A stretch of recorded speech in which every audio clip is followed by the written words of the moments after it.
Hi everybody, Leah here, and today I'm going to show you how to use a table saw, but the most important thing is how to prevent a kickback.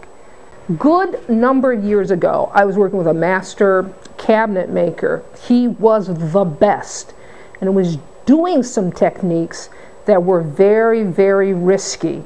And when he got finished, because he noticed that I was looking on, he said to me, "Leah, don't you ever try this." And well, of course I did. Let me tell you something. I experienced a kickback. It is the most frightening thing a person can experience on a table saw. And what I will say to you is this: once you experience a kickback, you'll never forget it. So today I'm going to show you how to safely operate a table saw so that a kickback never happens to you. Okay, so we have a saw here. It's a table saw. This is called a rip fence. This is the guard. The guard is there to prevent you from, touching the blade while it's in operation. So come on in close. Let me show you the components here. This piece of metal here, that's what we call the splitter. And that splitter prevents the wood from catching on the back of the blade. It keeps the wood separated. And see this little gap here? That's very important. That's called the kerf. And the kerf is the slit made by the cutting action of the blade. And what happens is, there's a tendency, if you take this apparatus off, that the kerf closes up.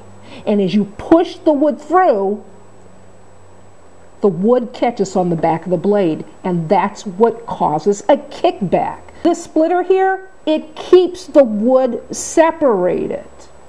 Now, what this is called here, this little thing that looks like wings, it's called an anti-kickback pawl. You've got one on this side, and you've got one on the other side of the splitter. And so, before you even get started, make certain that your blade itself is square. And the way you do it is I crank it up. Crank that blade up. I take my, now you can use any kind of square. I like to use a speed square because it, kind of stands, and you want to make certain that that blade is perfectly straight. And it is. Now the next thing we want to do is we want to lower the blade to accommodate the wood thickness. You don't need all this blade up because that just increases your chance for any kind of a accident. And it's unnecessary. So we're going to lower the blade.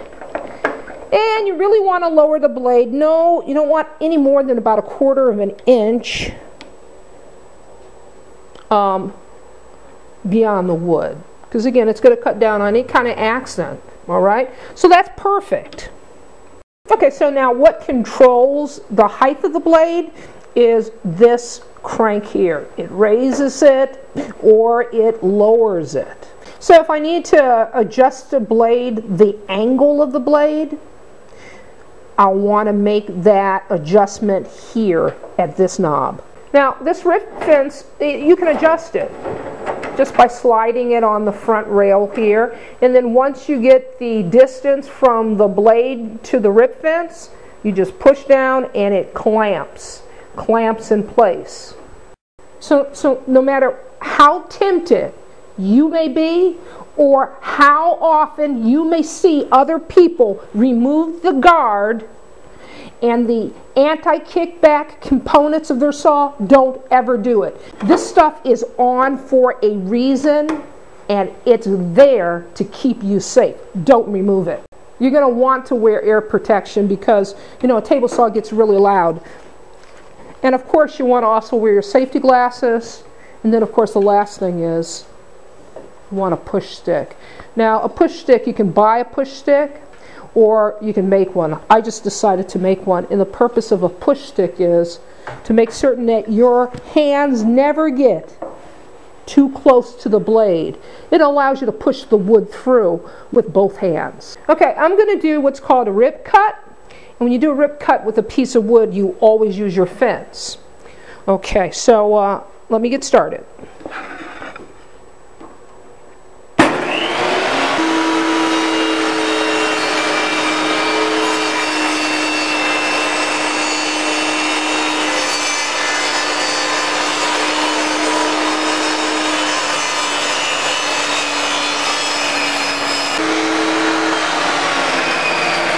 Now you always want to wait for the blade to stop before you retrieve your wood, and you want to make certain that you cut through the blade. So that's how you use a table saw safely. Now remember, ear protection, eye protection. But the most important thing, folks, is make certain that you keep the safety equipment on your saw that's meant to be there. This is Leah saying, keep yourself safe. You can do this.